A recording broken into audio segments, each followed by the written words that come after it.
Good evening, folks. This is The Weird Part, and I'm your host, Vincent Trewell. My next guest probably needs no introduction here, but I'll do it anyway. Um, Ashley Hilt is a paranormal investigator, researcher, and probably the hardest working person in paranormal podcasting right now. Welcome back, Ashers. Yeah, thanks for having me back. I don't know why you keep insisting that I come back, but here I am. Friend of the show and always welcome here. Yes. But yes, you've been really busy and you've been doing some really interesting things. I Um, yes. hmm just right off the top of your head, what would you like to tell us about first off? Yeah, I mean, obviously the most time consuming bit that I've been doing. So I already have a weekly podcast on Wednesdays We Talk Weird, where I do not take breaks. There is a new episode out every Wednesday. Um, and back in, I think it was August. I had learned that my co-host had intended to take a short-term break from the show. Well, this turned into a long-term break, and I needed to get a new co-host. So I had done an application process where I talked to so many people. Actually, it was kind of overwhelming the amount of people that applied, and just emotionally overwhelming. I didn't think that many people wanted to be a part of something that I was creating. And I had so many good applicants that I struggled really to pick one. So I decided to, in true Asher's fashion, well, give them all a chance for the most part. Not all of them, of course, but a good chunk of them. I decided to create three new spin-off shows on top of my weekly Wednesday show. So that's what we've been doing. In an attempt to not overwhelm myself, I decided to go ahead and record the seasons ahead of time and backlog them, and then they're being released as their own seasons underneath the On Wednesdays We Talk Weird umbrella. So you still get the good quality of the Wednesday show every week, on top of these new bonus episodes now. And I just released the first show, Beasts and Beyond, which is basically very similar to the Wednesday show, except the Wednesday show is a variety show. Plus, we have a lot of personalization to do a lot of banter, and we do like the weekly weird news and things like that. Beast and Beyond doesn't have any of that. It's just a case study of different creatures, and creature can kind of be whatever you want it to be. We've got some really interesting shows coming up. I've got one girl that hosts with me, Zool, and her specialty is like horror movie monsters. So we'll be talking about the lore of horror movie monsters, but the first episode of the whole season was the Kentucky Goblin. So still a variety, but it has a specific goal in mind. And what I like about this is that there is a variety of co-hosts. However, you're going to hear the same people every season, but I like the fact that you get the different perspectives and then they have a say in the topic. So, whatever it is that they're presenting is something that they're obviously passionate about, and I think that that passion is very important when you're delivering it in any type of creative capacity. I think it shines through. If you don't care about the subject, people know. Oh yes, I'd say that's pretty easy to pick up. I did get a chance to catch the Beasts and Beyond episode with the Kentucky Goblins, and it was excellent. It Thank was you. a very interesting case, and you handled it really well. Yeah, the that one is with well, that's of course I love that case. It's one that I can tell on a whim. I know like the back of my hand. It's a personal one to me. I can't really tell you why. I just like a good alien hillbilly family shootout. Who doesn't, you know? But of course, it wouldn't have been nearly as good without Timothy Strange, who happens to be the co-host for that episode. Who, man, that guy's voice, it's like butter. I can't Yes, even he's got a compete. voice for radio. Well, he does radio, so he's kind of got the advantage over the rest of us. But he'll be with me at the I don't know when this is coming out, but he'll be with me at the Frogman Festival here in Ohio. So Yes, everybody if can. you hadn't brought it up, I was certainly going to bring it up. Speaking of creatures, you've got quite a big deal going on in Loveland, I Ohio. I do. Well, I think that the Loveland Frog is a starting to gain a lot of popularity, not just because they have this monster festival surrounding it. Loveland had kind of started to embrace this creature, and for anybody that doesn't really know what it is. I'll give a quick background. Allegedly, a police officer saw a bipedal frog type humanoid cross the road. And well, I mean, that's it, really. That's most of the story. We are doing an episode on it before the Frogman Festival for Beasts and Beyond, so that is coming out within the next week here. Um, but this has just kind of continued to grow, and this little know nothing in the middle of nowhere creature has gained popularity across the entire country. So cartographer Jeff Craig, who's the inventor of the map in black, also does the Hidden Ohio map, which basically just maps out high strangeness all over Ohio, and then of course map in black is the whole United States. Took an opportunity and ran with it. He decided to introduce everybody to the Frogmen who doesn't know already in the form of this festival. And last year was of course, the first one that we did, and God, it did really well. um, for all the events that I physically went to last year, I think that was probably the largest one that I participated in, and I expect very much the same thing this year. It's going to be even bigger and better than before. With all kinds of crazy activities. He's got a parade that's happening now. I mean, it's just going to be insane. So anyway, so he's invited me back to be the MC of the event. Then, of course, I'm going to give my own presentation about other frog humanoids from around the world because it turns out the Loveland frog isn't the only one. And then I heard you say that, and that was news to me. I didn't know there was other humanoid frogs around the world. That was very interesting. Yeah, there's actually I didn't either until a couple months ago. And it is a thing, and it's not just America either. They're international. Some very interesting stories coming to light, and I'm excited to talk about them. Now, I did try to here's what I tried to do. So the end game of the frog, the original Loveland Frogman story is that the police officer, one of his police buddies had actually shot and killed the thing, which ended up being a pet iguana with its tail removed or something. And this was all just blown out of proportion. Well, I had picked up a book later on down the line. It's called It Came from Ohio, and it's by a guy named James Renner. And in James's book, now James, I noticed he writes a lot of true crime. Like this was out of his wheelhouse. Like he doesn't like, some people just push out book after book. He doesn't talk about this stuff. And he had mentioned in his book that he actually talked to the original police officer. His name's Ray Shockey, and talked to Ray Shockey's parents. And what they had said was that, well, Ray did actually see a bipedal frog humanoid, and they just made up the iguana story because he was sick of being made fun of. And That so sounds remarkable. That rings true to me. That, exactly. Yeah. his credibility wasn't, raised by seeing a humanoid frog. Yeah. Well, right. And this was the 1970s, and rural Ohio. It wasn't the cool thing to do to see a bipedal frog. So I tracked down Ray Shockey, Oh, wow. and I wrote him a letter, sent him a good old fashioned snail mail, and of course, invited him to come to the Frogman Festival. Or at minimum, invited him to just like, listen, Ray, tell me your story. Tell me what happened. Was it just an iguana with its tail cut off? Were you just ashamed of having experienced something like this? What is the definitive answer here? Let's lay the mystery, to rest. And I was hoping to be able to get him to come be a part of the Frogman Festival.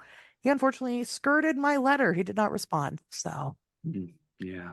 maybe one day. But I'm hopeful that maybe he'll just show up. I gave him all the details. He knows when it is and where it is. I'm hoping that he just shows up. And that would be fantastic. So that's why, that, like I said, I'm waiting on that. See if that That would be happens. great. I mean, that would be a Yeah. chance for him to kind of lay this to rest in his own life, which is, Yep. think about how old that man must be and Oh how yeah. much of his life has been affected by seeing this thing, Oh yeah. He's and how it 74, changed I think, all is what around. he is. Wow. Okay, So so he was fairly young when this happened.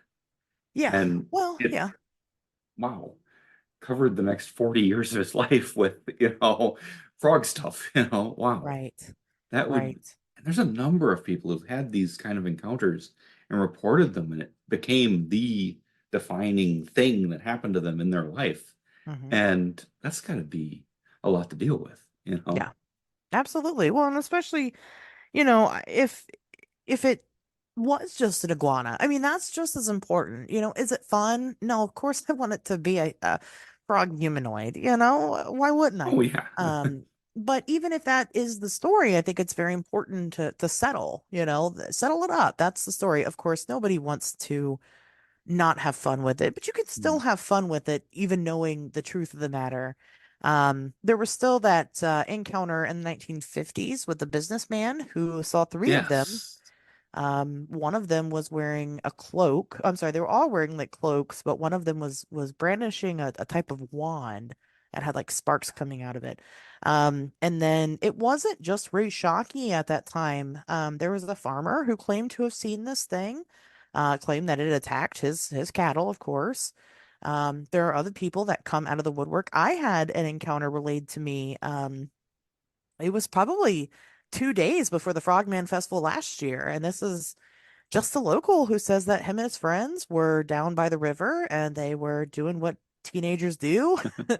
They saw this weird rock in the water and they said, "Hey, that kind of looks like a giant frog." They went to go throw another rock at it, and well, lo and behold, it stood up and hopped away. So, you know, um, Man, there's more I to it.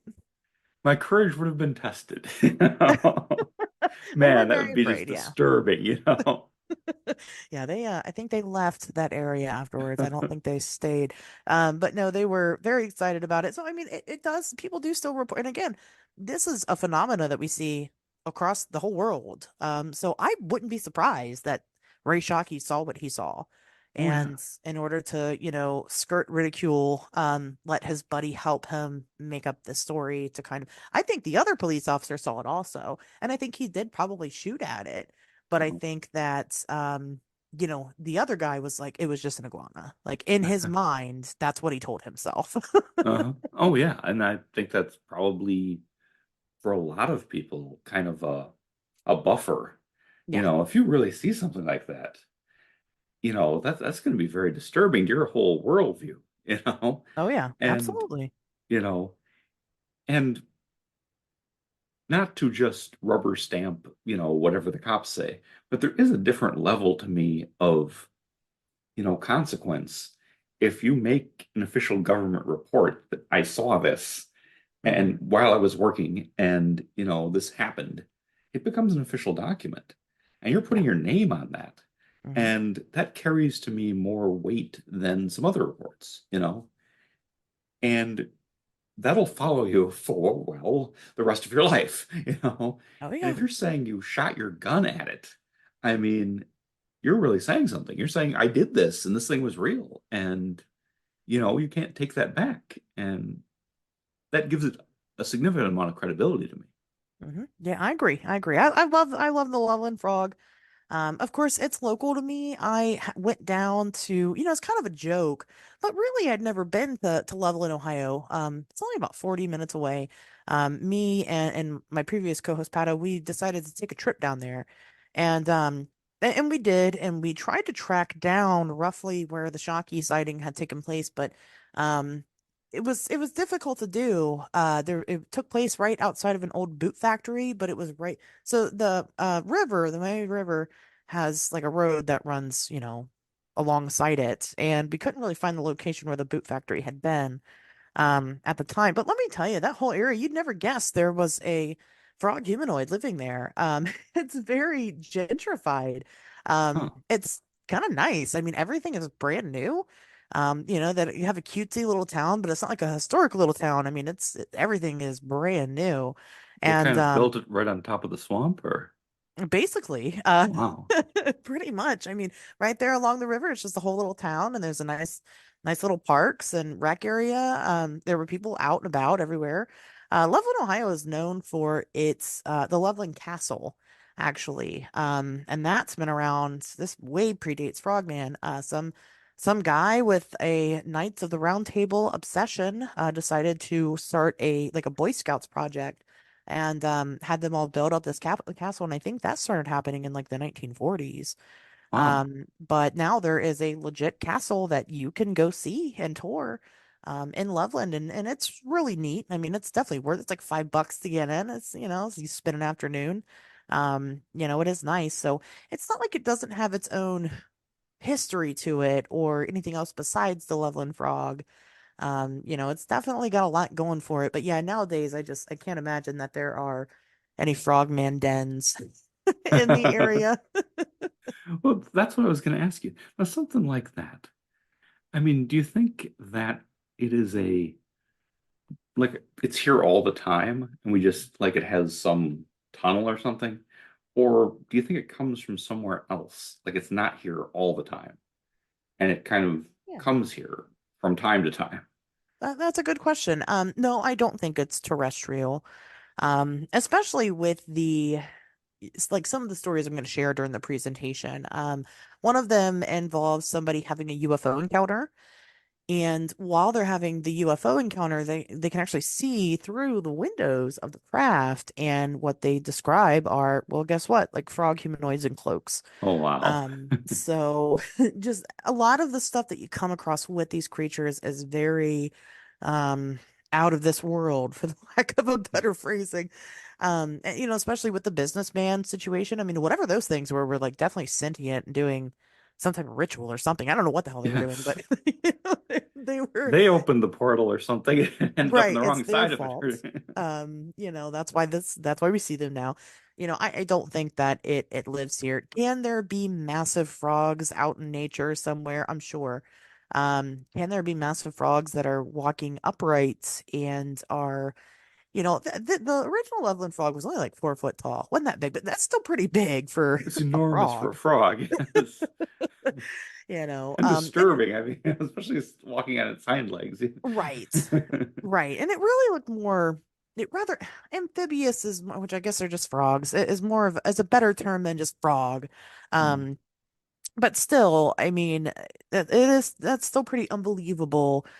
So for one to be able to walk on 2 legs and carry itself well, I don't buy that in nature. I'd have to see it to believe it. Walking upright is so rare, It is. Yeah. uh, and everything gets scary when it walks up like we do. You know? Yeah. You take just a regular cat or dog and have it walking around on its hind legs, and it becomes, kind of disturbing. Oh, watch a deer do it. It's horrifying. Oh man, um, you've happened to see that? Oh yeah, absolutely. It's very scary. It's intimidating, that's for sure. You're like, is this a not deer? No, it's actually very normal. They will go bipedal sometimes. They don't do it for long stretches. Like they can't just walk. Mhm. But it's like when you see a dog, right, walking on its hind legs, it's not normal, right? But they're not able to sustain it. Yeah, yeah, exactly. They can only do it for a few steps, but it it will get a reaction.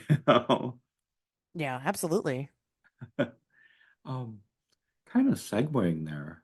Um, you do cryptozoological studies and you go out and look for these things. Um, what do you think is likely just a regular undiscovered animal, would you say? Um, do you mean like Bigfoot? Some people think it's interdimensional, some people think it's flesh and blood. That'd be one example, yeah. Yeah. Something that's like I have a couple of ideas in mind, but things that Okay. are not, there's no spaceship, there's no portal, Gotcha. there's no, you know, ultra high tech or mystical way that they're coming here. They're always here. We just haven't discovered them. The Yeah. ones I would throw out there would be the Tasmanian tiger. Ooh, yeah. That's a favorite. That's that one I think probably does exist. Hmm. They just because they have it on film that it used to exist. It's Right. just the consensus is that it's gone extinct. Hmm. But it's tough to ever say that they got the last one. You know what I mean? Sure. Um, I think those could very well be out there in Tasmania, and they would be very rare, um, but still around. Um, Hmm. I think they discovered within the last couple of years a species of pileated woodpecker, the great big ones that they had said were extinct, but no, then they showed up. You know? So Yeah. they can live kind of under the radar. Hmm. Um, Yeah. the catch, of course, is that you almost never see them. Right. Um, Right. the You one that, know, go oh, go ahead. ahead. The one that always sticks with me as being kind of a human-sized, hairy primate, kind of like a Bigfoot, though I don't think it's nearly as huge, but is the orang pendek in the Isle of Java in Indonesia. Oh, And it yeah. lives in the rainforest.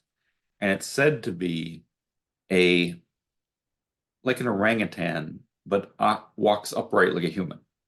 Hmm. And that to me wouldn't be even super controversial. I mean, that could happen, that could exist. Right. Um, the catch is nobody ever sees it. Even the indigenous people like never see it. I think it was Josh Gates on his cable show that I think it was him, maybe someone else, but I think it was him that went to Indonesia and went to the rainforest and hired a native guide to go and look for the orang pendek. And the guide could only take them to this village where a guy who had once seen the orang pendek could tell him about it. But the guide had never seen it. Nobody there except this guy had seen it. It was super rare, even where it lived, which is in the absolute middle of nowhere. Hmm. And that way, that's how something, to me, how something undiscovered would still exist. Because it'd be so rare to see it. Oh, So if yeah. you're seeing them a lot more often, then I kind of wonder how they could really be here all the time. Hmm. It's Yeah. my take on it. Yeah, people like Bigfoot. Bigfoot's sexy. Something like the ivory-billed woodpecker's not sexy, but it is cryptozoology, and a lot of people like to overlook that. Um, I get into a lot of arguments with people about what a cryptid is. And they don't like the fact that I am, look, we can only go based off of the men who created cryptozoology, which was Ivan T. Sanderson and Bernard Heuvelmans. And Heuvelmans, when he wrote in his book, oh God, I can't remember the name of it. But there's a particular book that he wrote where he outlined what was cryptozoological. And there were like five different factors of what that is. And, one of those things is displaced species. So in the United States, we would refer to that as like the Eastern cougar, right? Yes, yes. They say that there are no cougars on the East Coast. That is honestly, it's a lie. I don't know why they don't just accept the fact that they're here. Anytime there is one found locally in the East Coast, they just say, "Oh, it was displaced or it traveled or blah blah blah blah." Whatever. There's no breeding population living in the east side of the United States. Extinct species that do actually end up kind of being resurrected through their breeding habits. When we mark an animal as extinct, you're right, we can't tag and track every single one of them. So when we mark something as extinct, we are saying that there is not a large enough population for them to sustain their species any longer. Because you need a pretty decent amount to be able to breed without inbreeding, causing issues and things like that. But we have seen animals grow away from being extinct to being current, and we're watching that happen right now with the ivory-billed woodpecker. There is a whole group of people that is trying to pull it out of extinction because they claim that they have been physically observing these things. Something like a woodpecker is a lot harder to find. Oh Um, yeah. it's small compared to the Tasmanian tiger, which I also believe is still very much around, just in a very small population. There was a video that I had seen, I think it was last year. Now, granted, it was on TikTok, but it was of a creature kind of roaming around the streets of the city there, and Oh my wow. God, if it didn't look exactly like a Tasmanian, and it was pretty clear, all things considered, but I mean, it had that weird tail that they have, that really straight, kind of Yes. strange tail that they had. It had the stripes. I mean, it, It doesn't look like anything else. Yeah. no, it doesn't, right? That's what it has very distinct features. And when you see those distinct features on these pictures, these videos, I mean, what else can it be, Yeah. Um, I believe I'm it surprised to is see still one in around. the urban environment. That's interesting. Yes, it was just kind of walking around. Some people were driving around in their car and took a video of it, and then it kind of blew up because people were saying it's a Tasmanian tiger. And TikTok is it's a hard one, right? People hear TikTok, they groan. I get it. But considering the modern day era and how big TikTok is, we're bound to get some legitimate videos come through.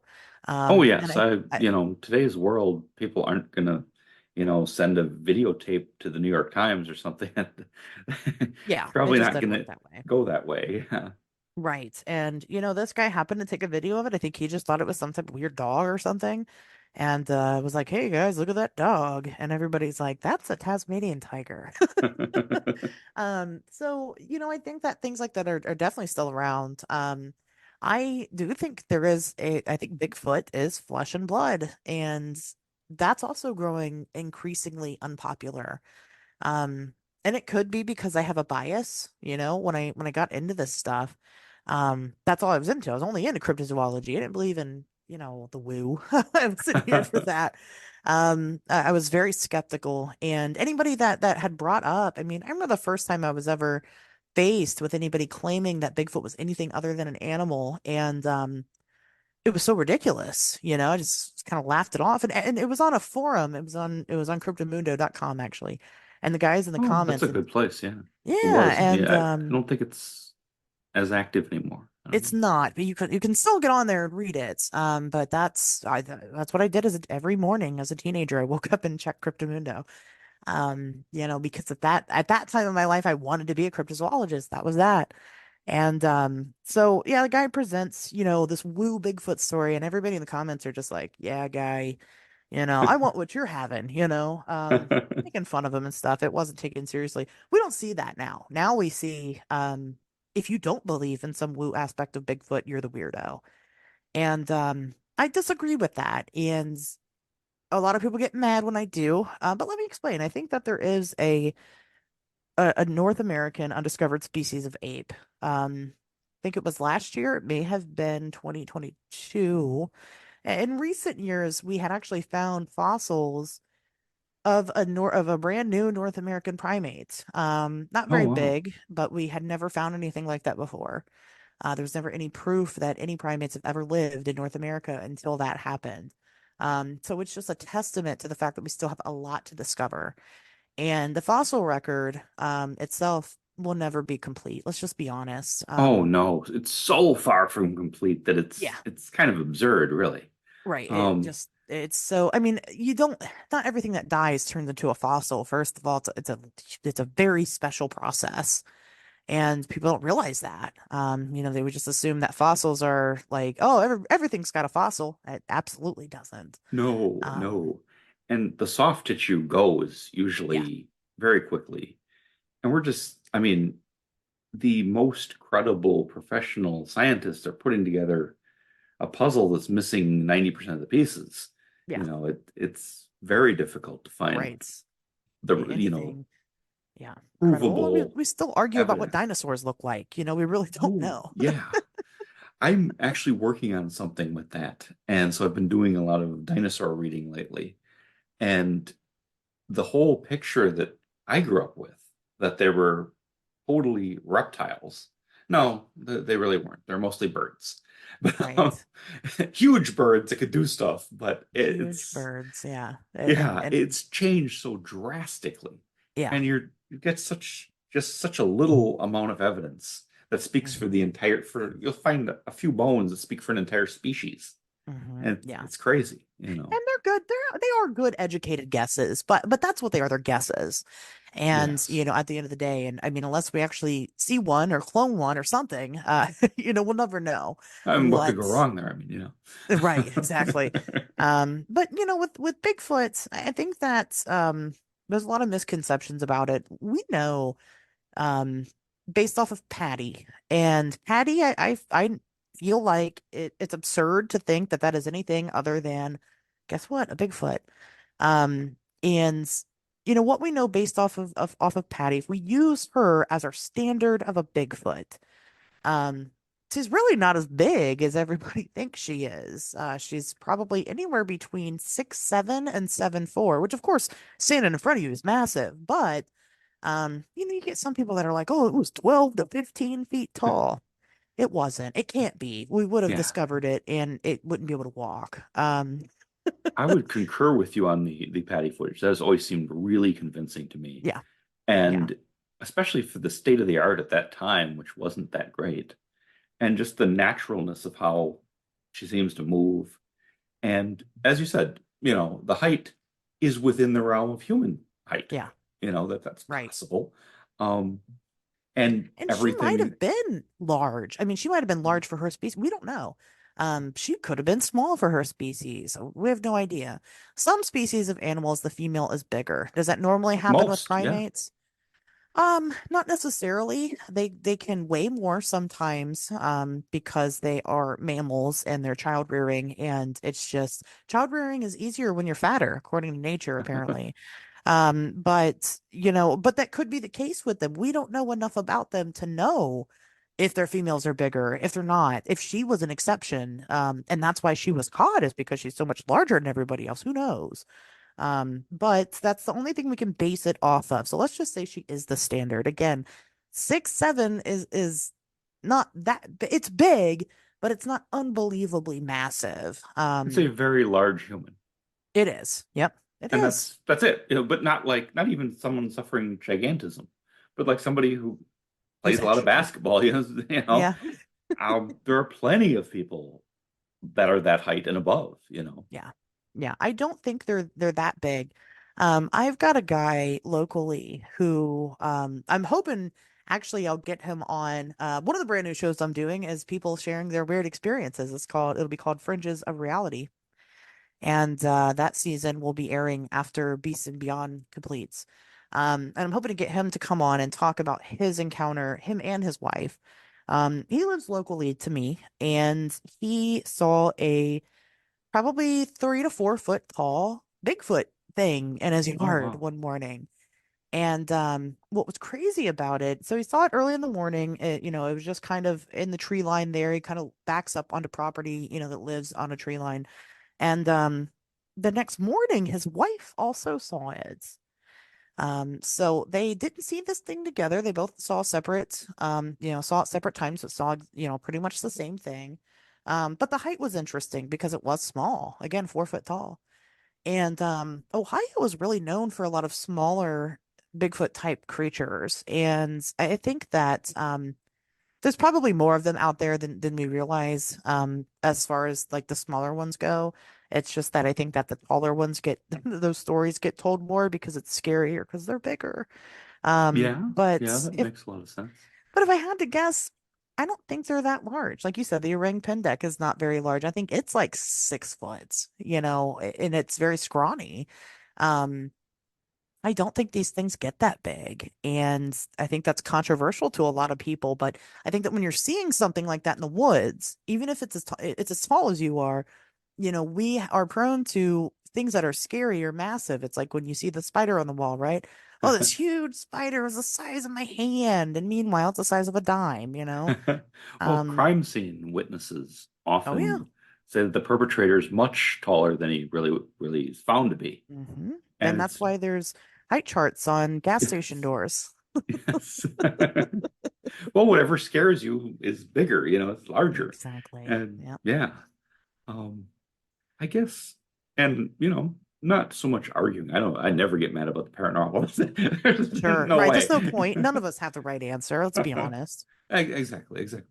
How do you deal with the lack of a body, dead or alive? You know what? I think people overcomplicate that a lot.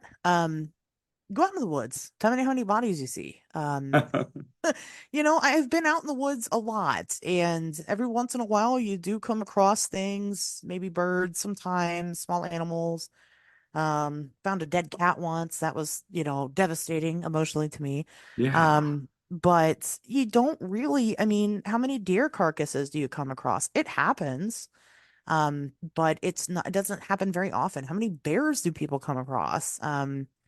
I just think that, we can't be everywhere at once. And I think that people forget how big the woods are. They really do. And let me tell you, take a road trip anywhere, go out to the mountains, go somewhere, and just drive, and you see all of that unaltered, untouched wooded area. Nobody's hanging out in those areas. You can't park on the highway and get out and walk out there. There's just so much that we can't have access to. I think these things don't live anywhere that's in any type of proximity to humans, and I think that that's just animal common sense, right? We kill things, so they're going to stay away from us.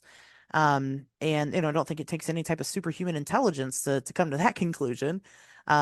I just think that they live in deep places that people don't normally get to. And so by the time one dies, and I think that they are also very small populations. And by the time we're able to actually get access to it, it's already been overtaken by nature. Not to mention how many times have you come across bones in the woods and you pick it up and take it with you? Um, a lot of people that are interested in these topics don't realize how small this community really is. And you'll have That, some that's true. people that are like, they've heard of Bigfoot, right? They know what that is, but they're not crazy about Bigfoot. They're not going on a camping trip with their family to see Bigfoot. They're going to camp. So if they come across a bone, they're not picking it up and going, "Oh, we got to take this to a lab and get it tested and make sure it's not Bigfoot." Um, Again, I just think the topic of no bodies is just way we overthink it way too much. That makes sense. I guess I don't know if I've ever shared this with you, the cryptid experience that I had. I don't think so. Okay. Um, yes, back, and I can actually put a reasonable date on this. It was Mother's Day weekend in 2019, and my wife and I were in Richland County, Wisconsin, which is probably the most rural county in the state, but still isn't like a national forest or anything. I mean, it's mostly farms in the woods kind of environment. And we had it only lasted about 5 seconds. Okay. It wasn't a long, drawn out experience, but we both saw something come out of a cornfield and run about 100 yards into a wooded area across a clear patch. Mhm. It's so hilly in that country that a lot of the farmers will plant crops on the lower part of a hill Sure. and leave the top wooded because you can't move tractors and combines and stuff. It's too Right. steep.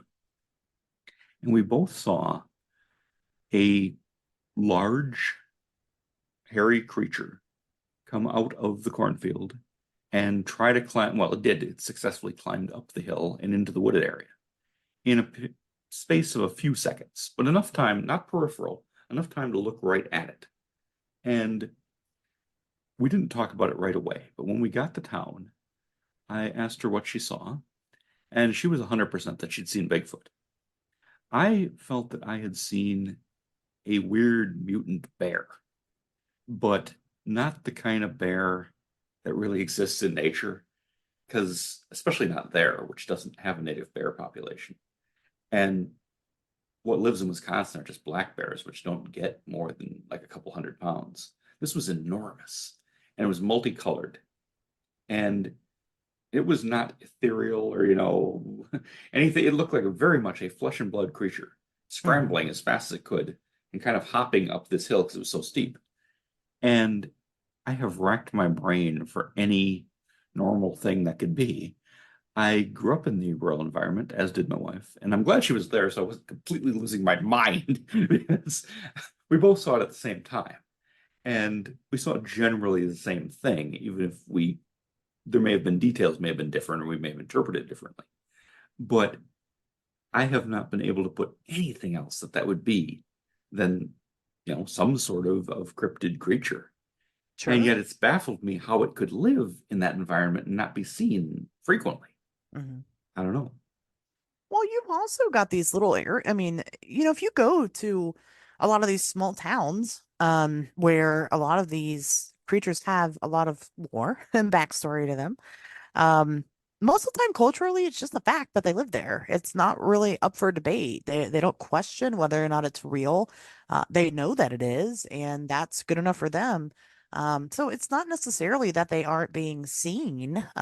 It's just that these are people that don't, I don't know if it's some type of bravado thing, like, oh, I'm not going to tell on it because then it's going to get experimented on and, they feel badly about it, or if it's just simply they don't quite understand how big of a cultural impact it would have to the rest of the world for us to recognize these things as discovered. But the amount of untold stories in those lands are abundant. I mean, it's just, somebody that goes out and talks to them, talks to people, gets immersed in their cultures.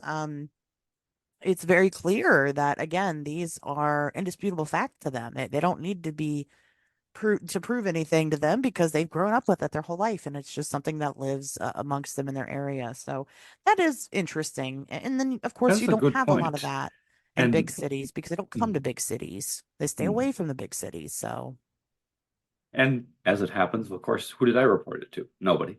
You right, know, a right. couple There's no years later, I talk about Ghostbusters, it on a podcast, but exactly. The right, last thing I was going to do is go in and go to the Richland County Sheriff's Department and say, "Hi, I'm completely nuts. Would you like to hear my story?" exactly.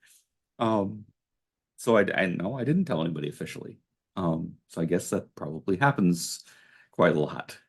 Yeah. Well, I think it happens a lot, a lot. And just with any high strangeness, I think it goes so gravely underreported. And that's why we have misconceptions of things like UFO flaps and stuff like that. It's just because it's always happening all the time. It's just we have a flap because they finally have somebody to report it to. So it seems Yes. like it's a concentrated thing that's happening at a period of time. It's not. They just finally have a safe place to share that stuff. They have the Ghostbusters finally. That's something you've mentioned. And I really thought that was quite an insight that maybe there is no such thing as flaps. Maybe sometimes people are just listening Yeah. and the rest of the time it's ignored. And yeah, that makes a lot of sense. That makes a The lot of situation sense. goes viral, so to speak, for those times. And, again, they finally have a resource available to them. So, And you talk to a number of people, and sometimes it takes getting to know them a little bit. And then it seems like every person has at least one encounter in their life that is really out there. And few people wear that on their sleeve. yeah. And there's kind Hmm. of a psychological tendency not to want to talk about it. That this one thing deviated from everything else in my life. Well, I'm not going to focus on that. I'm going to kind of just move on and Hmm. do the stuff I always do and not really think about that much. Oh, yeah. I have made my entire life dedicated to these topics, and I find myself in situations where it's still very hard to talk about. Again, everybody that listens to the show, everybody that partakes in these topics, you really, really, really forget that there are maybe, and I mean maybe, tops in the whole entire world about, I'd say 50,000 people who really genuinely believe in this stuff and track it and pay attention to it and research it and, take in the media about it. That's a very small number. And, I think that again, we forget how small this community is. The average Joe is not spending their day thinking about UFOs or Bigfoot or Mothman or ghosts or, and they might have a weird story. They may have a weird encounter. And then, maybe for a split second they get a blip into it and they go, huh, those lights in the sky, that's what people are talking about. That creature, that's what people are talking about. But again, they don't really have anywhere to report it to. And even though now we have so many resources available, there's so many people, we've got the internet, right? You can find who to report stuff to. Now the problem is that it's oversaturated. There's too many people to report it to. Yes, So yes. where do you turn to? You just don't. It's easier to just ignore it and act like it didn't happen. And of course, you're not going to talk about it with too many people. Some people might, you might have weird Uncle Frank, who saw that Bigfoot at one time when he was hunting or whatever. Um, but, it just, again, this is such a small topic. It can be hard to be vulnerable and come forward and be like, hey, look, this is what I do. Because then that opens up the opportunity for me to be talking to a skeptic. And it's not like I'm intimidated by a skeptic. I'm not. I oftentimes say that I enjoy speaking with them. Because if I can't hold my own in an argument with a skeptic, then I'd better quit my job and do something else. Not doing a very good job at what I'm doing. But I don't always want to, Oh I just yeah. I mean, don't always and want to engage. I'd kind of draw a line between skeptic as in people that want evidence and proof, which I think is reasonable, at least Yeah. most of the time, Hmm. and people who are absolutely never going to believe anything that's not the consensus reality, no matter what Right. you put up. You know, you Yeah. have the dead alien on the cart, and it's not that. Right. It's rubber or whatever. Yeah. Yeah. And the late Amazing Randy was kind of like that. They have $1 million if you can prove any paranormal phenomena. That was some pretty safe money because he was never going to accept anything anybody ever presented, no Right. matter what you proved. And Yeah. there's people who are hardcore, just like there's hardcore believers, there's hardcore disbelievers, Exactly. and Yeah. who get a real, solace from not believing stuff. And, Yeah. that they're not going to violate their faith either, you know. And I don't spend a lot of time on that because they're just they're a rock. They're not going to move. Yeah, for an individual, yeah, absolutely not. I don't anymore, because I mean they're not paying me to do what they should be doing, their homework. Right. I don't owe them anything. But it can be hard, I do Oh follow yeah. different, of course, different people in cryptozoology and things like that. And like one thing that pops up all the time is how like Mothman isn't real. And that's a tough one for me. That makes me a little, of course, it's personal. But it's hard and it just tells me that I mean, eventually it motivates me. But up front, I mean, it's heartbreaking and it's no wonder that people don't come out and talk about the really weird stuff. Because there are so many people that just don't believe, won't believe, refuse to believe. And, I've tried to have conversations with these folks and be like, look, I know it's real because I saw it. And at the same time, I get it because when I saw it, didn't believe that's what I saw. But of course they don't know me. They don't know who I was then. They only know who I am now. And, of course I've got something to gain for being a Mothman witness. If you don't But mind, Ashers, sure. I've heard it, but I could hear it 100 more times, and I don't think a lot of people listening may have heard it. What was your Mothman experience? Yeah. So it's pretty simple. So back in it was probably June or July of 2016. I know it was summer. I was staying the night at a friend's house, and full disclosure, I was staying the night there because we were making weed brownies, and like that was our thing. We were having a little two-person party, and so we made our weed brownies. We ate them. Again, full disclosure, I was no stranger to marijuana at the time. I was a regular user, had never had any issues with it in the past, even in edible form. And so the night winds down, and I'm sleeping on our couch, and I am just kind of laying there. And as I'm laying there, I just start kind of freaking out. I don't really know how to describe paranoid, I guess, fearful. I don't know. I was afraid, and I just thought. I was really high. And so when you are really high, or, just impaired at all, I know one thing that I do personally is, I'll kind of look around the room, I'll kind of pick a spot to like look and focus on, and it's just kind of grounding, right? You just kind of look for a second, you go, okay, I'm just really high, I'll be all right. The spot that I chose was kind of on top of her, like she had this like TV cabinet in like the corner of the room, and there's about 2 feet of space in between the top of the cabinet and the ceiling. So I kind of looked in between that blank space there, and as I'm laying there, something starts forming in that corner of the room, and I don't really know what to make of it. It happened so fast where it's kind of ridiculous for me to try to attribute thoughts that were going on in my head while this is happening. So this thing is forming. It starts off with a head, rolls down to shoulders. It's kind of black and misty. The shoulders start kind of reaching out like over like top of the ceiling, kind of over top the whole room. And they're turning into what I assume were arms. Well, as these arms were forming, they started drooping downwards. They weren't arms, they were wings. And at that time, that's when I left the room. I got up and left.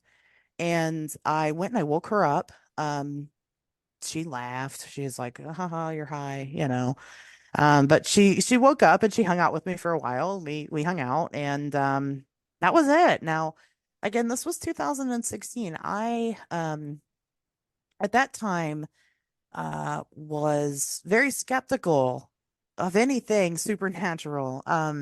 I did not believe in the Mothman, had never believed in the Mothman before this. I was always into cryptozoology, but that's different because there is a known science we can attribute to animals that we just haven't discovered yet. Mothman was always a ridiculous story to me. I do live kind of close to the area and did at the time, but I'd never been to the Mothman Festival or anything like that.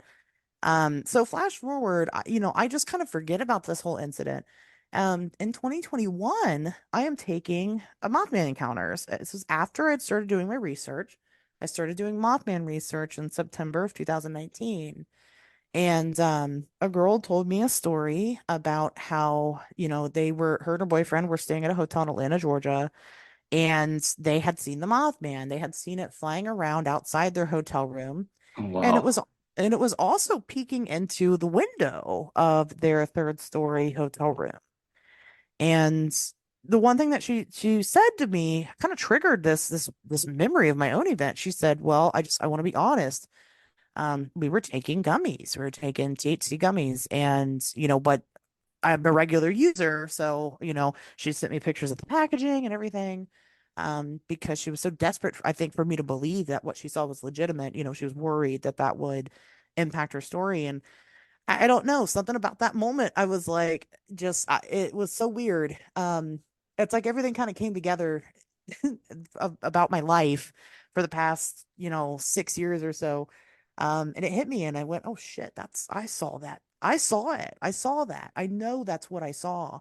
And some people question it, how do you know it's not a shadow person? How do you know it's not a spirit? And I can't answer that with a simple answer. My Mothman research has been, um, I don't like to say divinely guided because I'm not a spiritual person in that sense either, but it has been like fueled to the brim with synchronicities. It's been very weird. And a lot of that, just to be honest with you, I mean, I can't prove.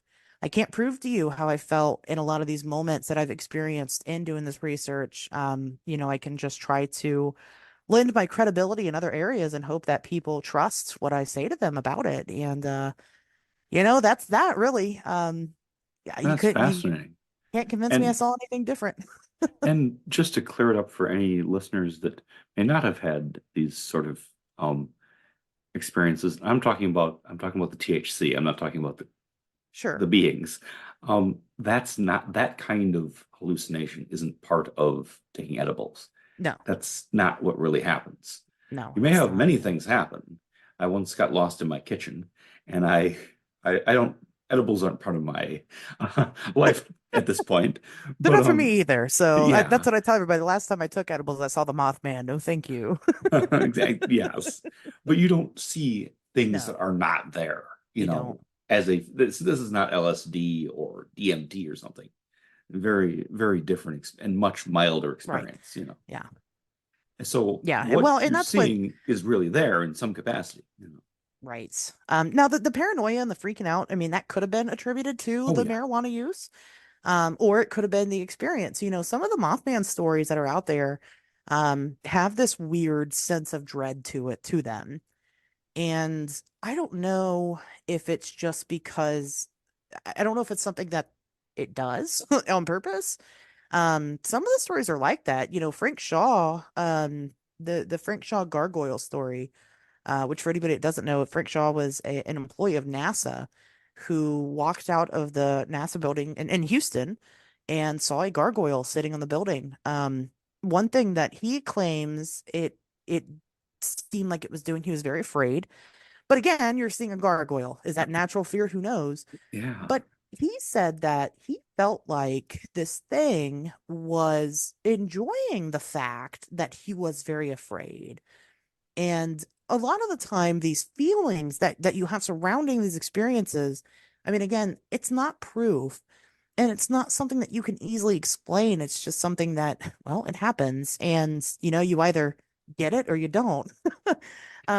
Which it's crazy because all of us Mothman witnesses, and I've talked to a lot now, we have this weird bond with each other. I mean, it's very strong, and it's just Mothman encounters are very personal experiences, and it goes on to affect your entire life. And I don't mean like just your disposition and your beliefs and, it rattles you there. I just mean like within, 4 months of me seeing this creature, I landed a marketing job at Victoria's Secret of all places, somewhere that I had fucking had no business being. I wasn't qualified to do anything like that. But I applied for the job and I got it. I mean, my whole entire life changed in strange ways. Shortly after that, I had been very single for many years, like 7 years or something like that. I fell in love, and I fell in love fucking hard. Just strange occurrences. Your whole life shakes up, and any Mothman witness out there, they know exactly what I'm talking about. They've been through it. So That's anyway, a again, it's fascinating aspect because I'm thinking that yeah, all the way back to when John Keel was looking for this thing, his life went in all different directions suddenly. yep, And he talked about the fields of fear, where you'd be walking along and suddenly, wham, hmm, you're really scared. And nothing's really changed, yeah, but almost like some kind of wave or something was making you feel afraid. hmm, And then the drastic changes that happen in people's lives that yep, seem somehow connected, though nobody can really explain how or why. yeah, But something is happening. It's, yep. that is fascinating. It, it it really is, and that's the aspect of the Mothman stories that you don't hear. You don't hear the follow up. You just hear somebody saw the Mothman this one time, and people don't really understand what that implies. It's not just seeing a Bigfoot. It is a whole experience, and it continues to affect you many years. Linda Scarberry, one of the original Mothman's, Yes. witnesses. She went on to have a very interesting life and continue to speak about this thing. She was very afraid of it when it initially happened, and over the years, she had kind of changed that fear. While she admits that she was very afraid of it initially, she later said that she felt like it was lonely, um, Wow. which was an interesting perspective. Yes, But indeed. she saw it again later in life. This wasn't a one-time experience, and so it has definitely piqued my interest in tracking not just, of course, not just my own experiences, but other people's experiences, and if they see it again. And I do feel like I'm going to. And maybe that's just me being hopeful. But I don't know. I feel like this is so significant in my life.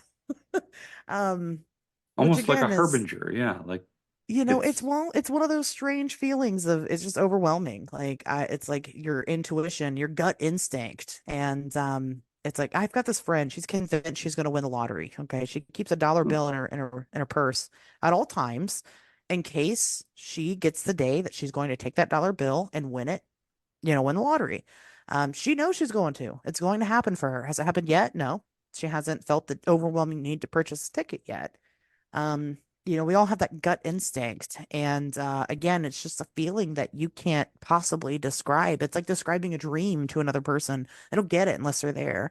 And yeah, and I feel like that's how I feel about the Mothman. I feel like it's gonna happen again. It's just meant to be. We're gonna come across each other one of these days, and I won't be so wow, afraid or that high, is really hopefully. interesting. Yes. No, but that is really interesting.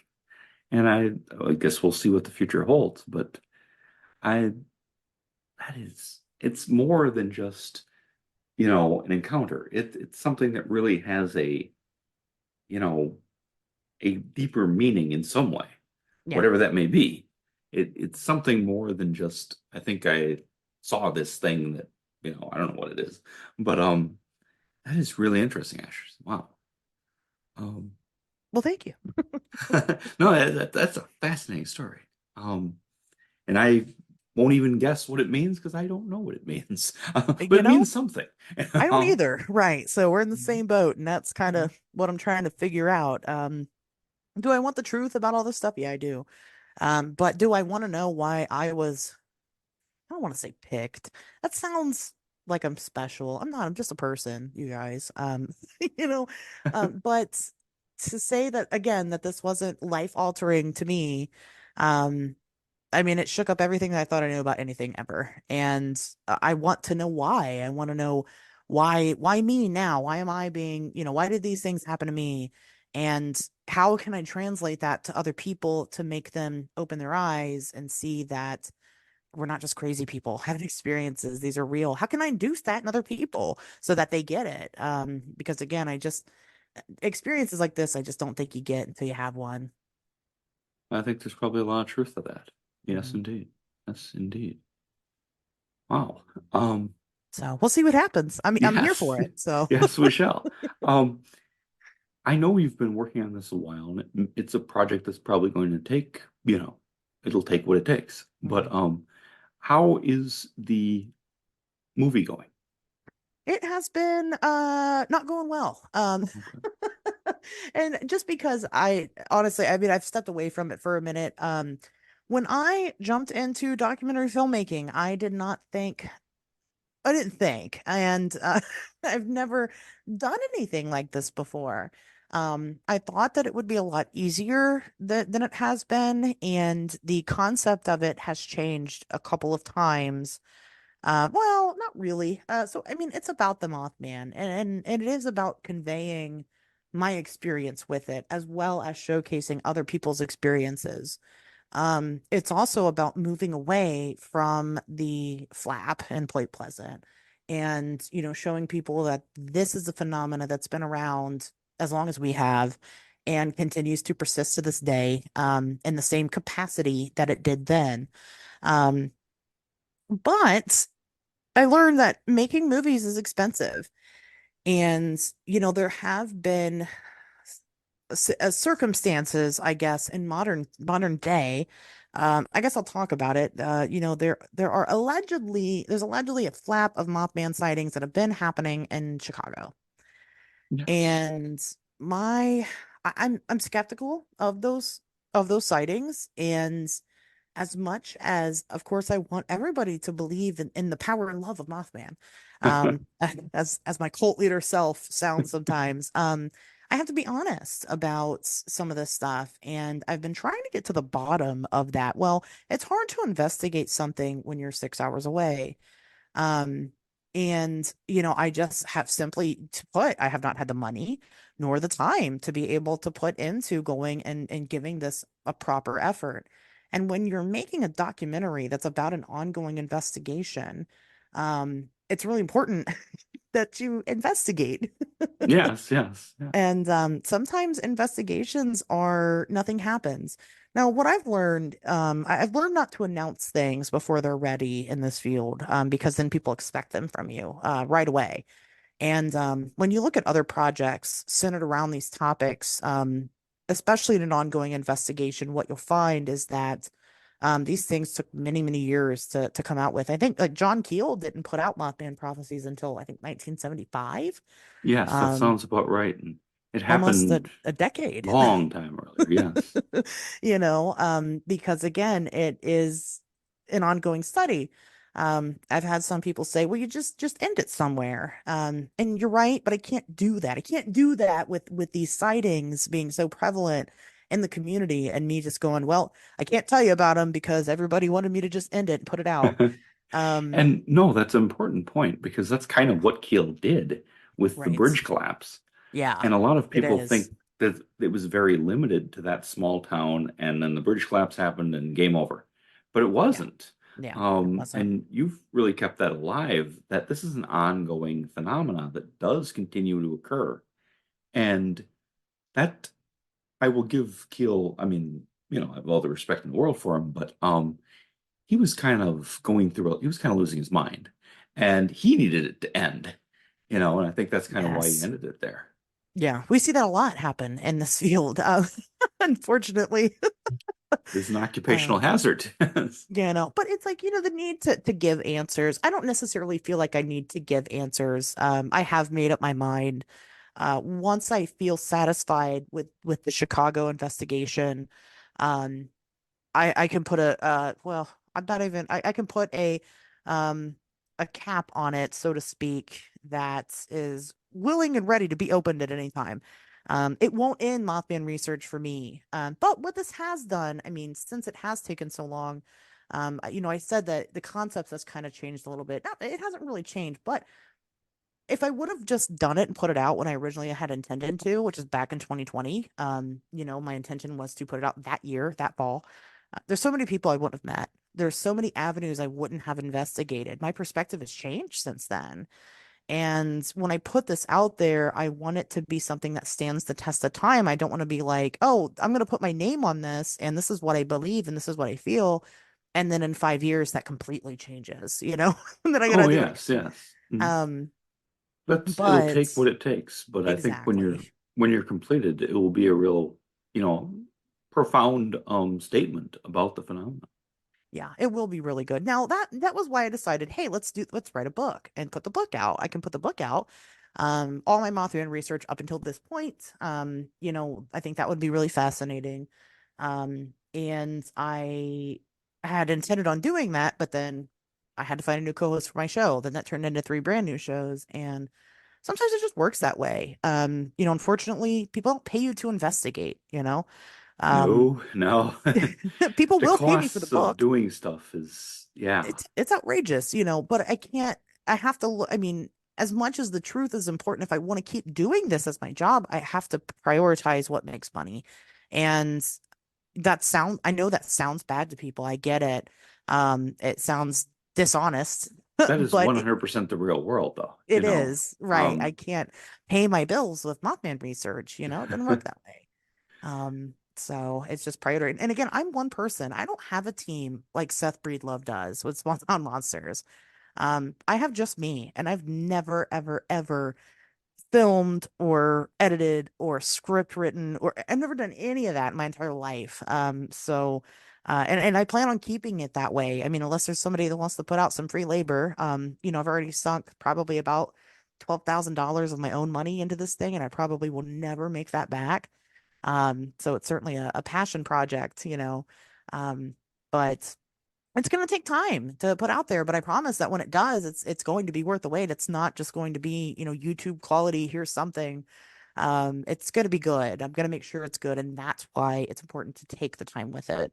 absolutely. It's a labor of love and will produce a really, I can't wait for it to come out, but I will wait. Obviously, we will all wait. And when you're done, I'm sure it will be something really amazing.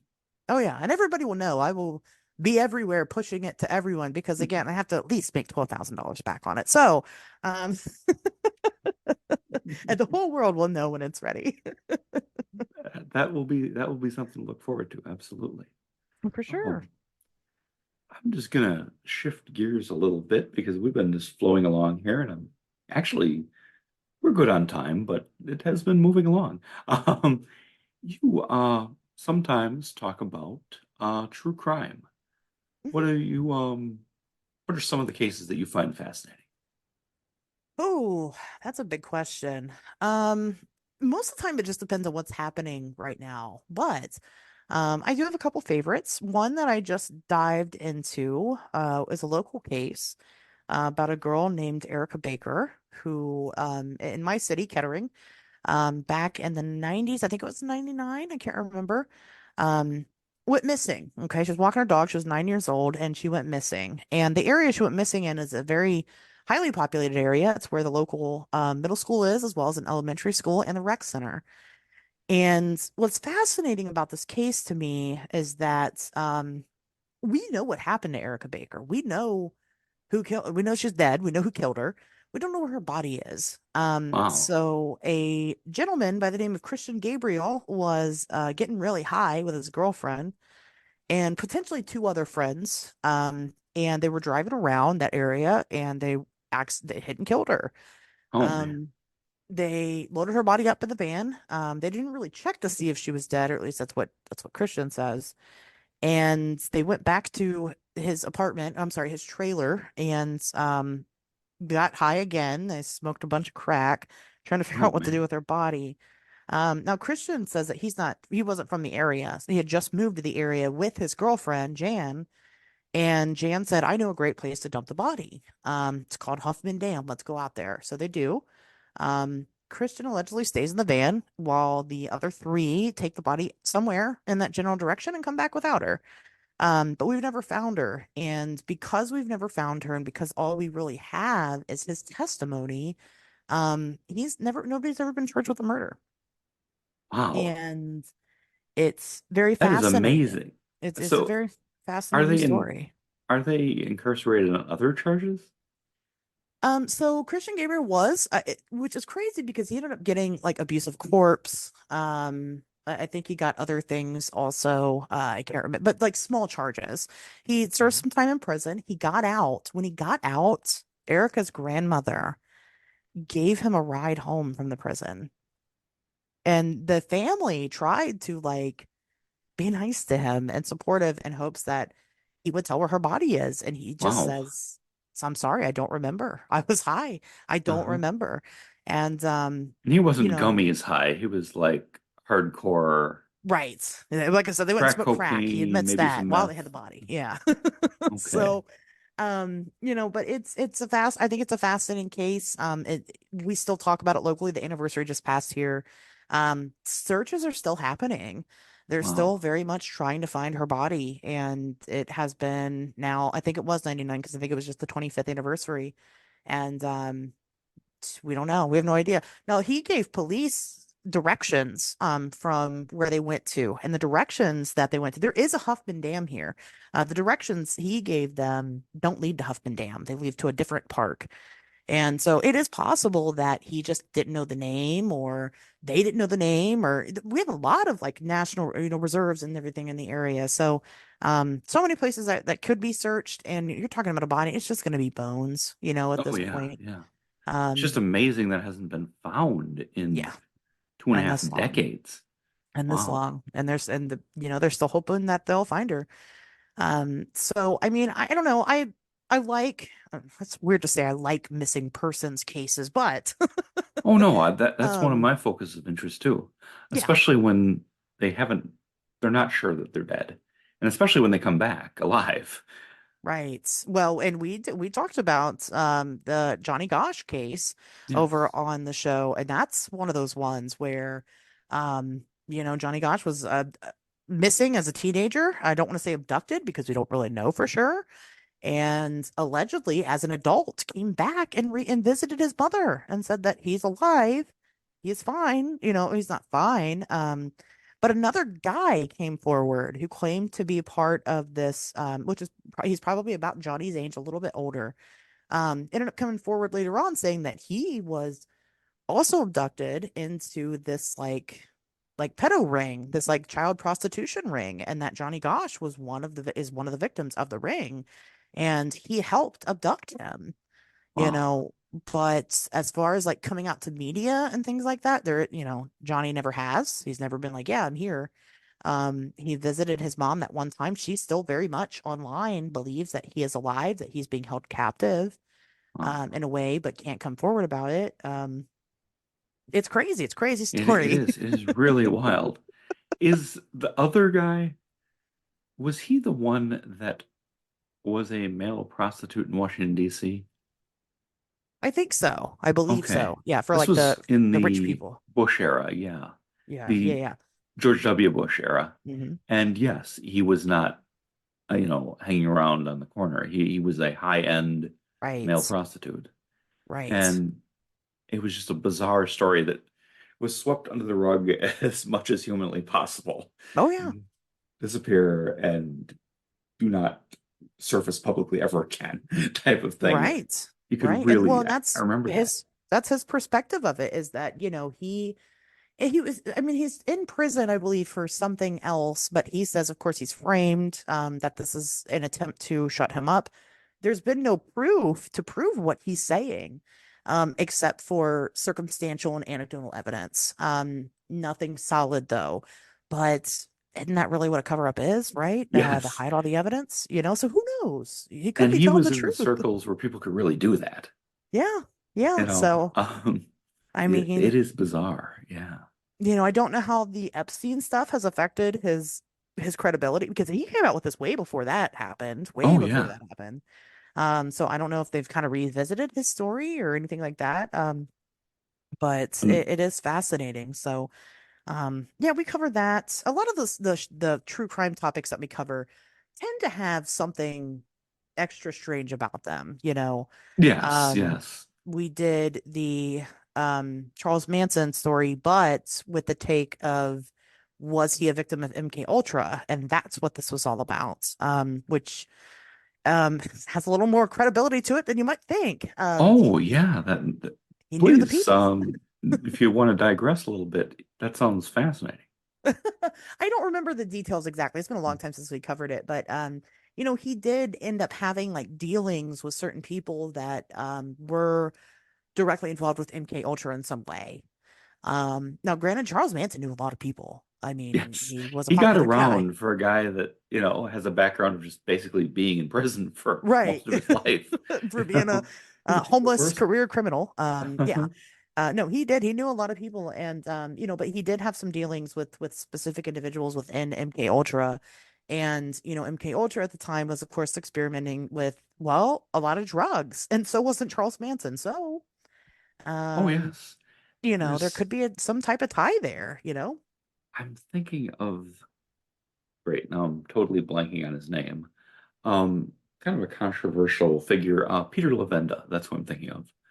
Um, and he had a similar hypothesis that the government had dealt with Manson, and that his family and the Spawn Ranch was a great place to test like control tactics, Right. dosing people with a lot of LSD and keeping Hmm. them up for long periods of time and having sex in a way that was disruptive to them psychologically. Hmm. And what does that do to people? And that seemed to be a perfect laboratory to find some stuff like that out. Um, Right. Who's going to believe the hippie commune? You know what I mean? Absolutely nobody. It's, Yes. they were the prime example. And it's not saying that Manson didn't, have these people kill people. Oh, yeah, I Um, totally think they did, but that may you be a know, part of the bigger picture. right. He was given the proper resources to build a cult-like mentality because he himself was an experiment. Him and the whole group was an experiment that he just wasn't really aware of. Now he later in life, of course, tried to say that he was completely innocent. He had nothing to do with any of these murders. His trial was actually very unfair, if I'm honest with you. It really was. He really was due. And I'm not trying to be a Manson apologist or Oh anything. no, I would concur that from just what I've read and everything, there was no possibility of him not being found guilty. Right. Well, he Even wasn't though, allowed to testify at his own trial, and that is unjust, frankly. I yes, mean, it you was, know. if I may, in my opinion, it was a show trial that was Yeah. designed to take this, almost an archetype of the evil hippie and make sure that he is to pay for the crimes of society. Oh yeah. They absolutely made an example out of him. And that is clear. Now again, does that mean that I'm saying he's innocent? No, absolutely not. But No, same here. um And no, he's guilty as hell, but in a more complicated way than what was suggested. yeah. I Yep. don't think he was necessarily physically there at all, but that doesn't clear you. Like the mob boss, Right. doesn't standing over the body, but he gave the order type of thing. Right. Exactly. So I mean, there's that. We also did the episode that ended up being a little controversial about it was questioning OJ's innocence or guilt. Oh yeah. OJ Can I Simpson. can I interrupt for 1 second, Asher? Sure. Just on the topic of MK Ultra, the person who I've also thought was a product of those experimentations was Ted Kaczynski, the Unabomber, who, Really? yes, he went to Harvard when he was still in his teens, kind of a young Sheldon type of character. He was really smart, but while he was at Harvard, he volunteered for LSD testing, and that was done, by the government. Was it? I don't know whether it was administratively under MK Ultra or not, but it was a very similar type of program. And they tested large amounts of LSD on him. And I think that that changed his personality into what he later became and Interesting. lit the fuse on him picking these weirdly specific targets and these intricately crafted bombs and sending the letters and all of the crazy stuff that he went to. I think that he was in his own way a victim of some real tampering with his mind.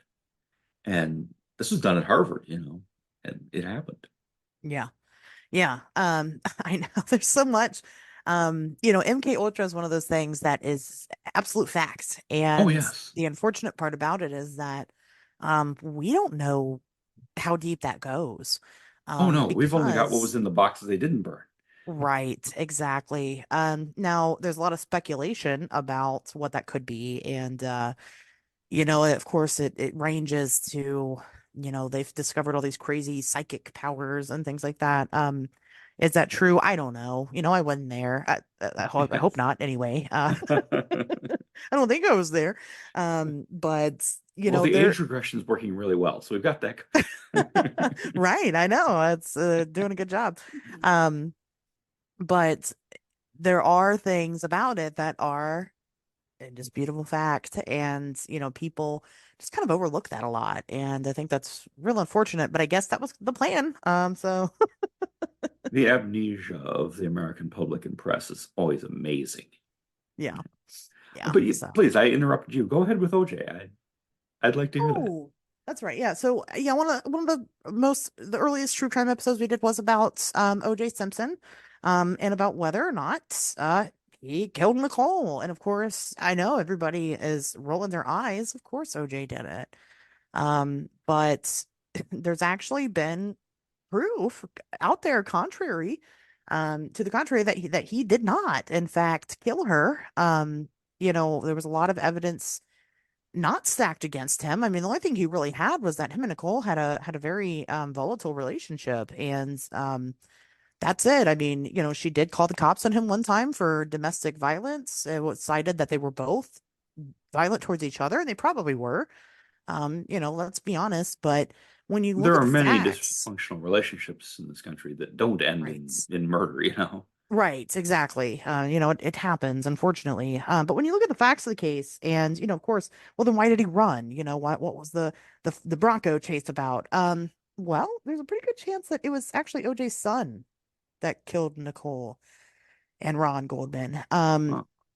And a lot of people don't really know that because they've already made up their mind that he's guilty. But there's so much about it where when you look at it, I mean, all of the evidence points to this individual. And the reason why OJ was trying to flee the country, with a lot of money, was not for his protection, but for his son's protection, his adult son's protection. The reason why he acted so weird is because his son maybe admitted to him that he did it. And you're going to do Oh, everything that you can to protect your child. And again, this isn't definitive. I'm not saying I think for sure OJ didn't do it. But I wanted to add a different perspective to a story that's already going down in history, tale as old as oh time. yes, yes. And present maybe a different case and speculate on that possibility. And a lot of people have listened to that episode, and at first they're mad, right? Of course OJ did it. But then once they get through it, they're like, you know what? I didn't know any of that. That is a And really interesting theory, and it's a kind of counterfactual that I can see that would explain his behavior Mhm. because the car chase and the rambling interview he gives with the while he's on the car chase, he's not driving. I think Al Cowling is driving, Yeah, and there's a like police hostage negotiator who's talking with him because he's afraid OJ is going to kill himself, yeah. and he's trying to talk him down. And he Mhm. gives this long, rambling conversation, which it's all recorded, and he never really says that he did it, but he seems guilty and conflicted. But not your theory would fit those same bases. You know what I mean? Right. That would put you in a hell of a fix. Yeah. Your son has killed Your your ex-wife. ex-wife who is not Yep. his mother. Yep. That would be, well, I don't know how anybody would handle it. I Right. don't know what anybody would do, you know? Yeah. That's a It's situation you don't prepare for, you know? well, and like I said, I mean, there's a mountain of evidence that supports it. It's really wild. A lot of people use the argument, well, then why did he write that book? If I did it, and I read that book, of course. Oh, wow. Um, I'd never known anybody who'd go ahead. yeah, I sure have read it. Uh-huh. And it's an all right read. OJ didn't write that book. That's the facts of it. He didn't, and there's no proof that he did. This could have very easily been the guy who ghost wrote it.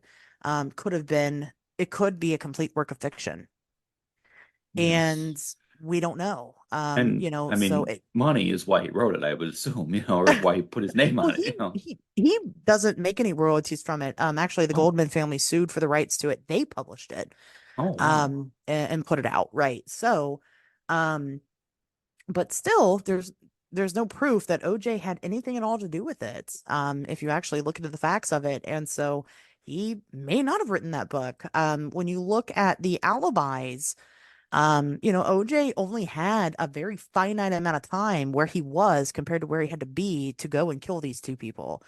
And it just is it possible? Yes, but is it probable? No, it's not.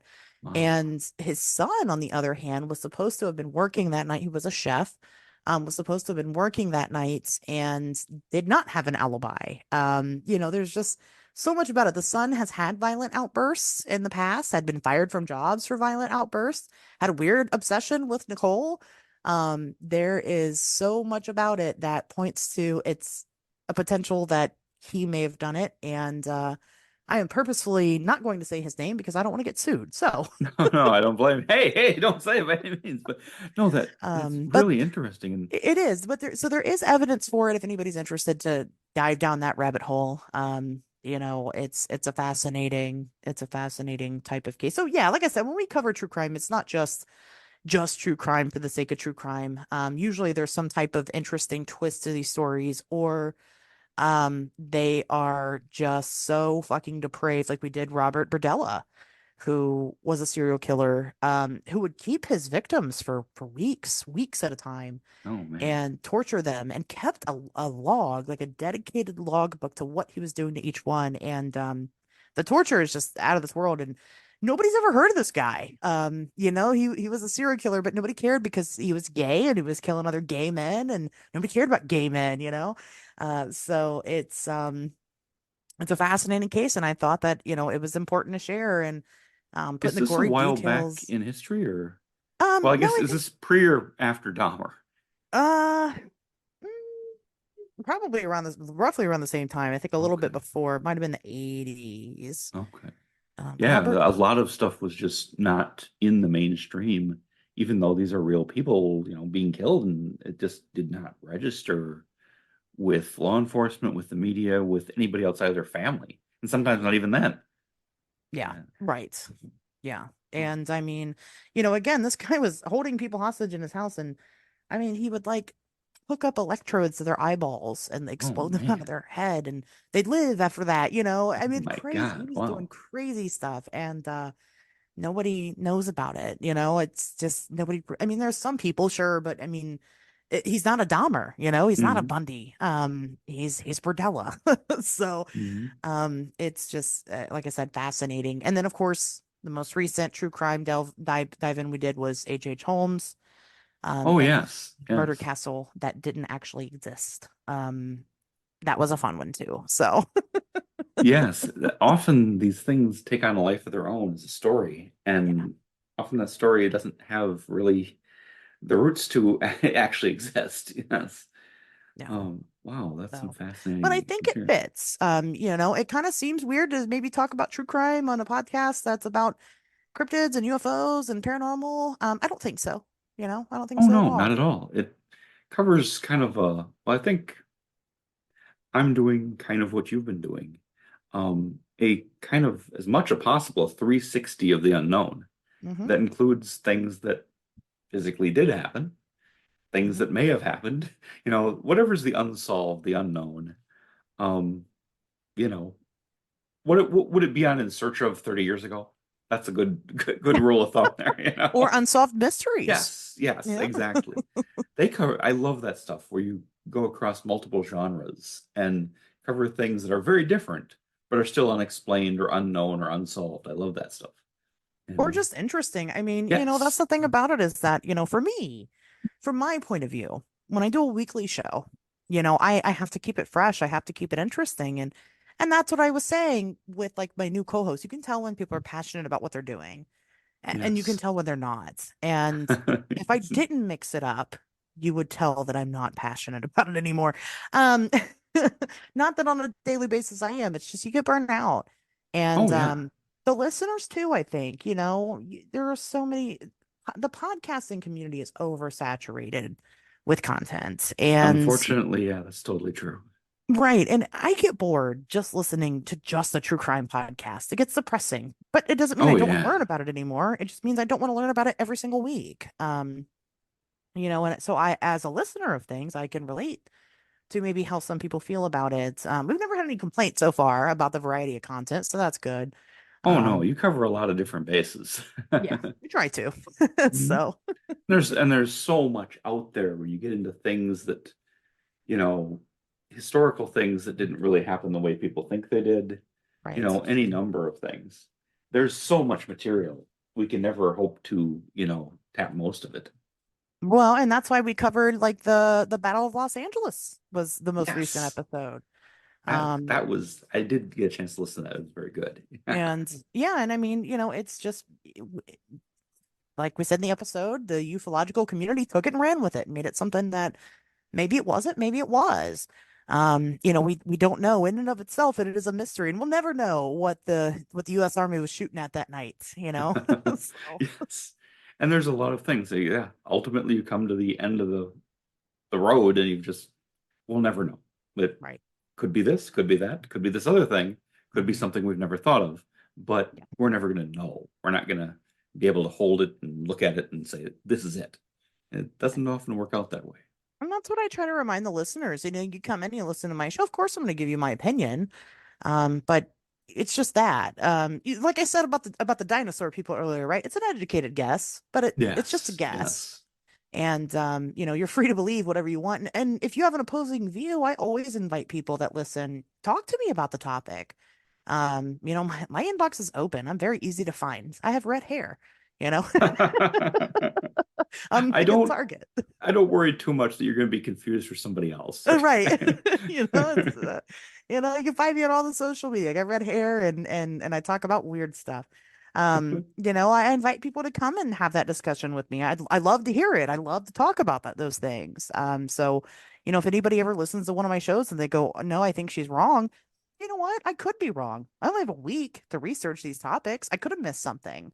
And that's valid. And I will be the first one to stand on my own show and go, "Hey, I was wrong about this." We've done it before. We've revisited topics, and with the brand new co-hosts, I intend on revisiting topics with them because they're going to have a different perspective than me and Pat O had, and maybe my mind was changed a little bit on some things. It happens. I think And that that that's important to be able to say you were wrong. that is a very good perspective to have, and one I try to cultivate myself. That, my validity as a human being does not depend on me being right about everything, Right. and especially about stuff that's speculative to start with, Yeah. based in part on theory and conjecture, I'm speculating. I don't know the truth of the capital T. And, Mhm. I can get stuff wrong and I can just, get a fact wrong or a name or date wrong and, life will go on, Yep. It's not that crucial. I take it very seriously, but I try to cultivate that same attitude that I can admit being wrong any number of times. Right.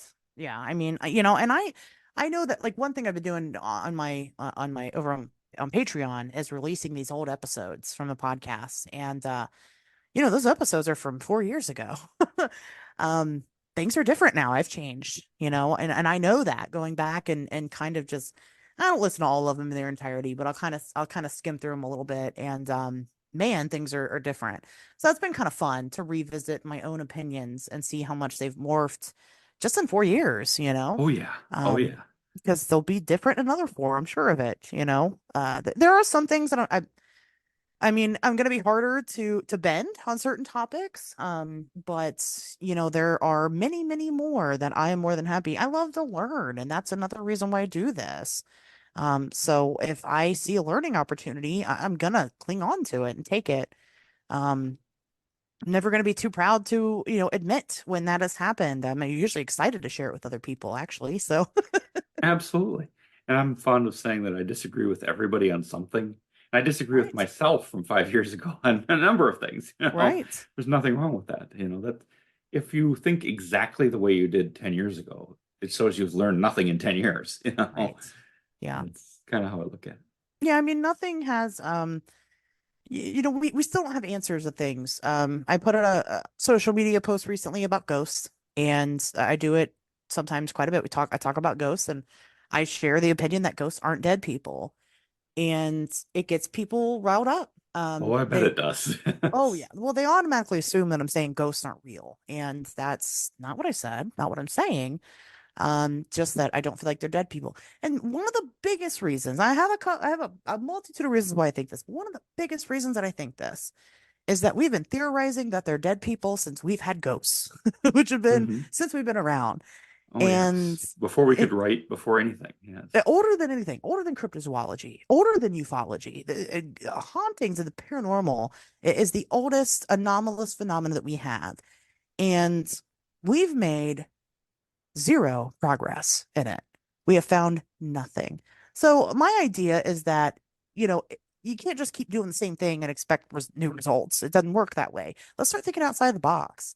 And maybe with some of that outside of the box thinking, we can finally progress some of the science a little bit and find something valid and valuable, you know, in that. And maybe even those new mindsets lead to, oh, they were dead people all along. I don't know. You know, I haven't died to know.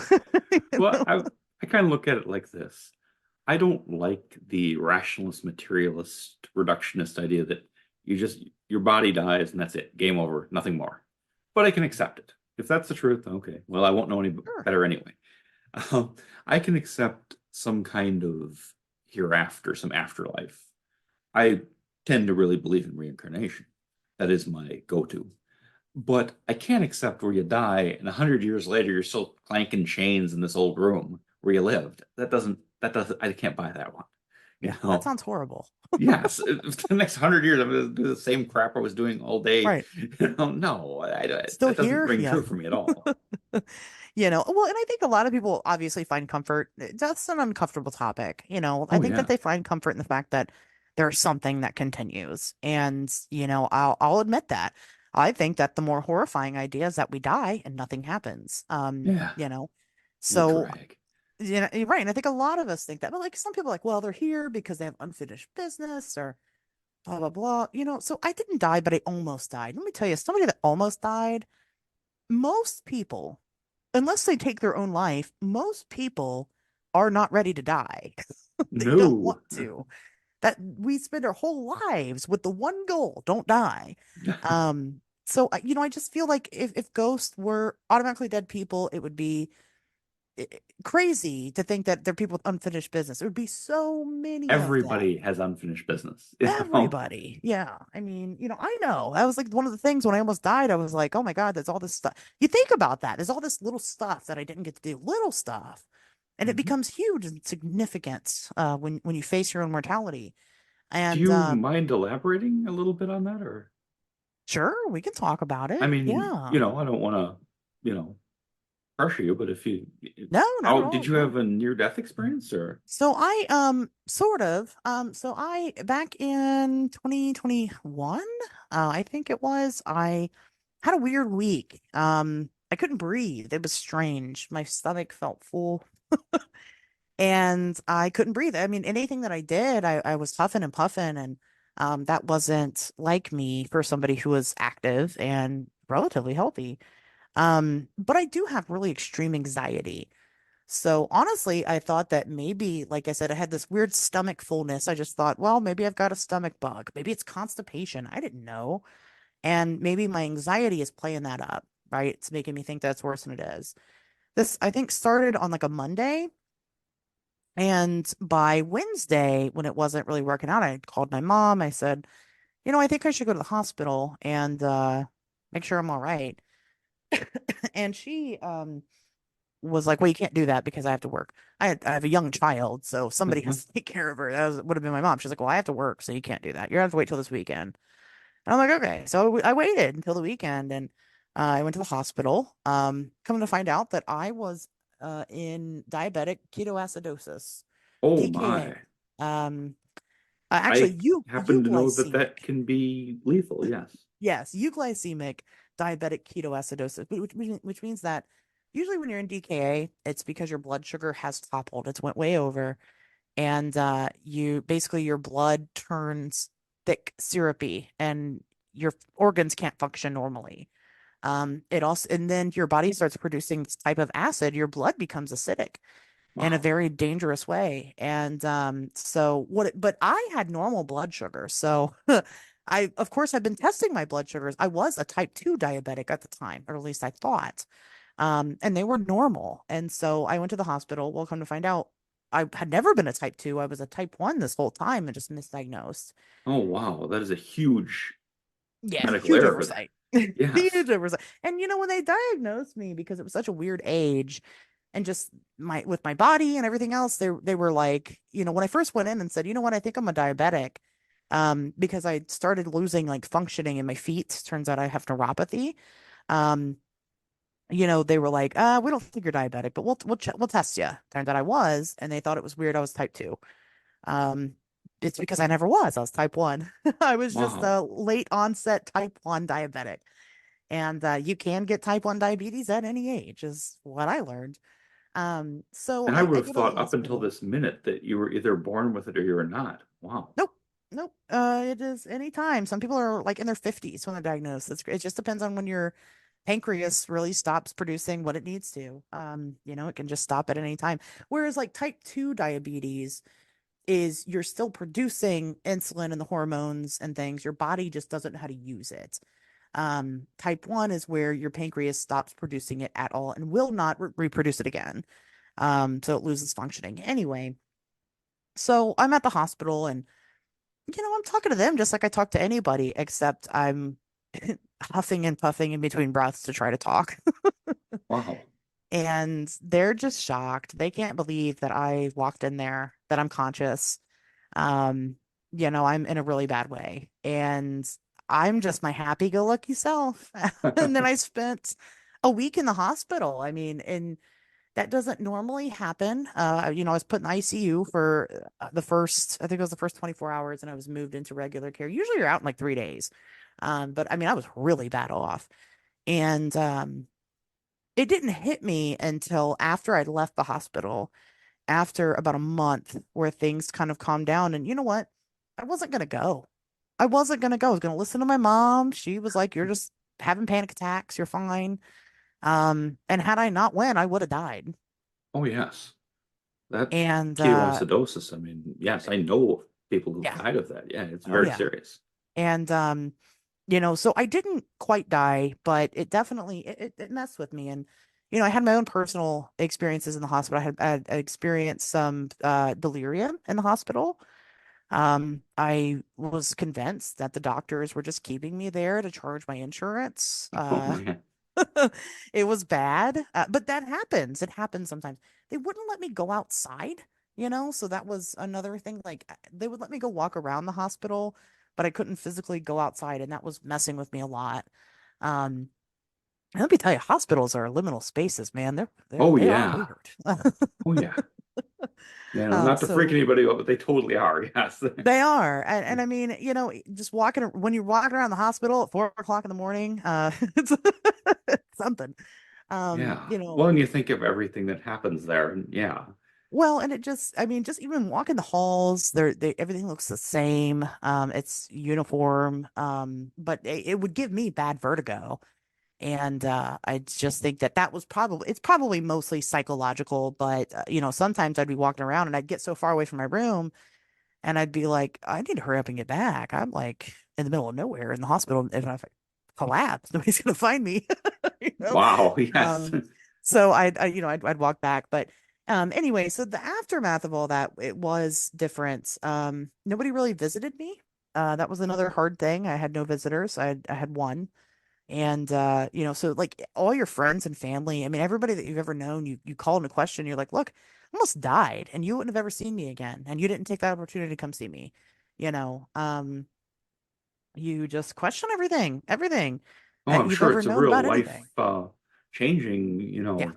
it's like stepping outside, totally outside of your norm and looking at everything from a different angle. Yeah, it's gotta mess with your head.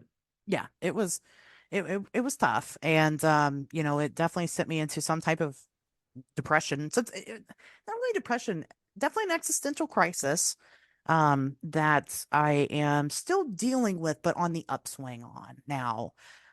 Because it wasn't that long ago. I was already having an emotional crisis at the time that it happened to begin with. So that didn't help things. But then I started looking into like near death experiences and how people cope. And, it wasn't, most people's stories are more traumatic than mine. I'll say that. Mine wasn't that bad.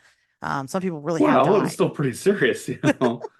It was when I went to my doctor, my regular doctor. So you get out of the hospital, they want you to go to your regular doctor. So I did.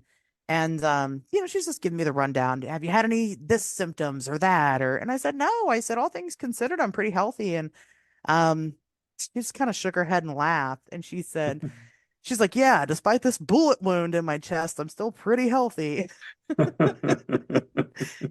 that's just the attitude that I have. I'm just, even when I'm dying, I'm still having a great time. So, you At least know, you have a good attitude about it, you know. well, you got to. And I think that that's what, I mean, honestly, I think that's probably what had me go for, I lived with this for like almost a week. I mean, it was really bad. You normally don't. Usually when you have DKA, you'll have a lot of other symptoms. You'll have thrown up and I mean a lot of other weird stuff. And again, the high blood sugar is the tall tale sign. I didn't have any of that. I just had a full stomach and weird burps and I couldn't breathe. Wow. That So, is, that is, wow, that is really something. yeah. So go to the doctor, get checked out for that thing that you don't know if you should worry about. You should worry about it. Yes. Because much like I learned, it's treatable, being type 1, I will likely never go into DKA again, as long as I am taking care of myself and or unless I get very sick, that can happen too. But Yes. Wow, that is fascinating, actually, I tell you. thank you. Oh, wow. I could probably be here for a nigh unlimited amount of time, but we don't Sure. have an unlimited amount of time, and I do have to kind of wrap things up. I'd really like to thank you for being a guest tonight. It's been very interesting. Um, where is there anything else you'd like to share with the audience before we close things up? Yeah, sure. Of course, you can find my podcast on Wednesdays. We talk weird anywhere you listen to podcasts.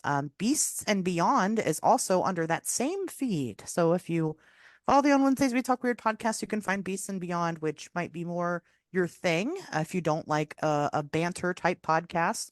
If you do love banter and you like immature 12-year-old humor, listen to the Wednesday show.